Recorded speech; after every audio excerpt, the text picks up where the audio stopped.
ఫిబ్రవరి 2కి సంబంధించిన కొన్ని ముఖ్యమైన మరియు లేటెస్ట్ కరెంట్ అఫైర్స్ అయితే ఉన్నాయి.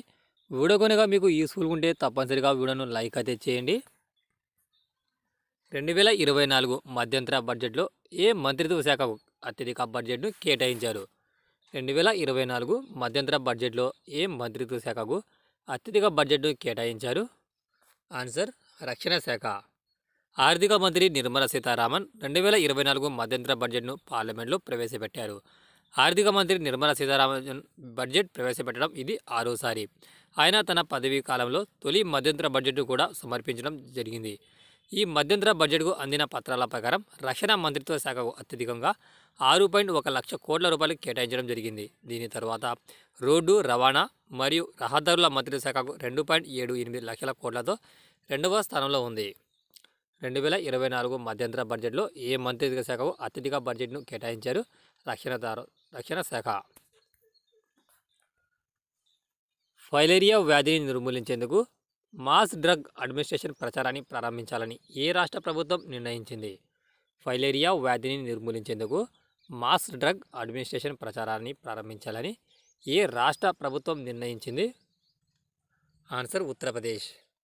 ఉత్తరప్రదేశ్ ముఖ్యమంత్రి యోగి ఆదిత్యనాథ్ రాష్ట్రంలో ఫైలేరియాను నిర్మూలించే మిషన్లో భాగంగా వార్షిక మాస్ డ్రగ్ అడ్మినిస్ట్రేషన్ ప్రచారాన్ని ప్రారంభించాలని నిర్ణయించారు.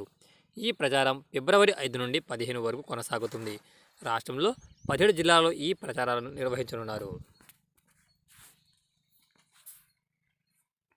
ఏ పేమెంట్ బ్యాంక్పై కొత్త ఆంక్షలను విధిస్తున్నట్లు ఆర్బీఐ ప్రకటన జారీ చేసింది?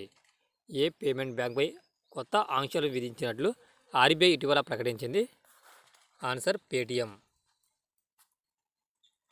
పేటీఎం పేమెంట్స్ బ్యాంక్పై Reserve Bank of India RBI అనేక ప్రధాన వ్యాపార పరిమితులను విధించింది.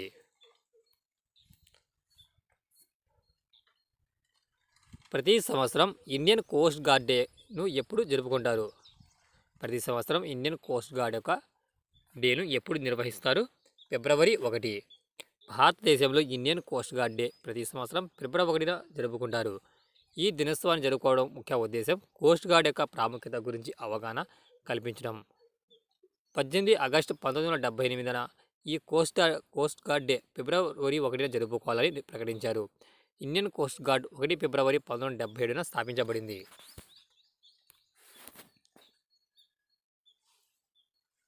భారత ప్రభుత్వం ఇటీవల ఏ విమానాశ్రయానికి అంతర్జాతీయ విమానాశ్రయ హోదాను ఇచ్చింది? భారత ప్రభుత్వం ఇటీవల ఏ విమానాశ్రయానికి అంతర్జాతీయ విమానాశ్రయ హోదాను ఇచ్చింది? సూరత్. ఇటీవల గుజరాత్లోని సూరత్ విమానాశ్రయానికి భారత ప్రభుత్వం అధికారికంగా అంతర్జాతీయ విమానాశ్రయం హోదాను ఇచ్చింది. గత డిసెంబర్లో ప్రధాని నరేంద్ర మోదీ సూరత్ ఎయిర్లో కొత్త టెర్మినల్ను ప్రారంభించారు. హాకీ జట్టుకు సారథిగా ఎవరు నియమితులయ్యారు? హాకీ జట్టుకు నూతన సారథిగా ఎవరు నియమితులయ్యారు? హర్మన్ ప్రీత్. స్వదేశంలో జరిగే FIH ప్రో లీగ్ హాకీ టోర్నీలో డ్రాగ్ ఫ్లిక్కర్ హర్మన్ ప్రీత్ సింగ్ భారత్ జట్టుకు సారథ్యం వహించనున్నారు. హర్మన్ ప్రీత్ను భారత జట్టు కెప్టెన్గా హాకీ ఇండియా ఎంపిక చేసింది. ఆసియా క్రికెట్ కౌన్సిల్ అధ్యక్షుడిగా ఎవరు తిరిగి నియమితులయ్యారు? ఆసియా క్రికెట్ కౌన్సిల్ అధ్యక్షుడిగా ఎవరు తిరిగి నియమితులయ్యారు? ఆన్సర్ జైషా.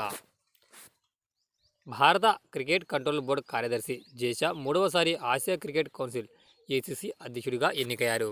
బాలిలో జరిగిన ACC వార్షిక సర్వసభ సమావేశంలో ఈ నిర్ణయం తీసుకున్నారు. ఆయన పదవీ కాలంలో షా అండర్-19 ఫార్మాట్ మహిళల T20 ఆసియా కప్ మరియు ఎమర్జింగ్ ఆసియా కప్లను విజయవంతంగా నిర్వహించారు. ఆసియా క్రికెట్ కౌన్సిల్ 1983లో స్థాపించబడింది.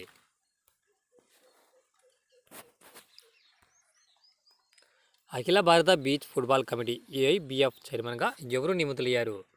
అఖిల భారత బీచ్ ఫుట్బాల్ కమిటీ AIBF చైర్మన్గా ఎవరు నియమితులయ్యారు? ఆన్సర్ ఫాల్గుణ. అఖిల భారత బీచ్ ఫుట్బాల్ కమిటీ AIBF చైర్మన్గా తెలంగాణ ఫుట్బాల్ సంఘం కార్యదర్శి గణపతి ఫాల్గుణ ఎన్నికయ్యారు. AIFF సాంకేతిక కమిటీ వైస్ చైర్మన్గా షబ్బీర్ అలీ, అతిథి కమిటీ సభ్యుడిగా విక్టర్ అలీ నియమితులయ్యారు.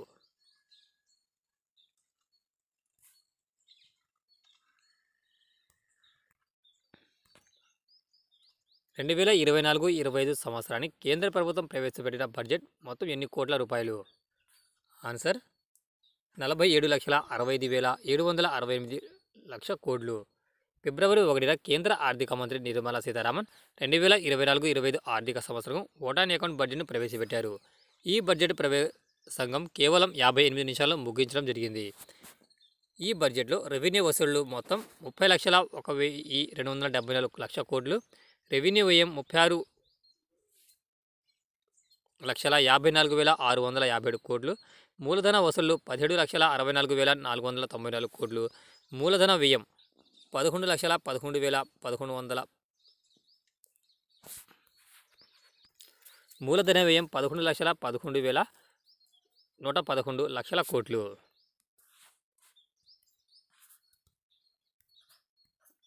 కేంద్ర మంత్రి నిర్మలా సీతారామన్ వరుసగా 6వసారి ఈ యొక్క బడ్జెట్ ప్రవేశపెట్టారు. మోర్జారీ దేశాయ్ తర్వాత 6 సార్లు బడ్జెట్ ప్రవేశపెట్టిన ఆర్థిక మంత్రిగా ఈమె రికార్డు సృష్టించారు. దేశానికి తొలి పూర్తిస్థాయి మహిళా ఆర్థిక మంత్రిగా కూడా నిర్మలా సీతారామన్ రికార్డు సృష్టించారు. 2019లో తొలిసారి ఈమె బడ్జెట్ ప్రవేశపెట్టారు. బడ్జెట్ ప్రవేశపెట్టిన మొదటి మహిళ ఇందిరాగాంధీ, తర్వాత రెండో వ్యక్తిగా నిర్మలా సీతారామన్ నిలిచారు.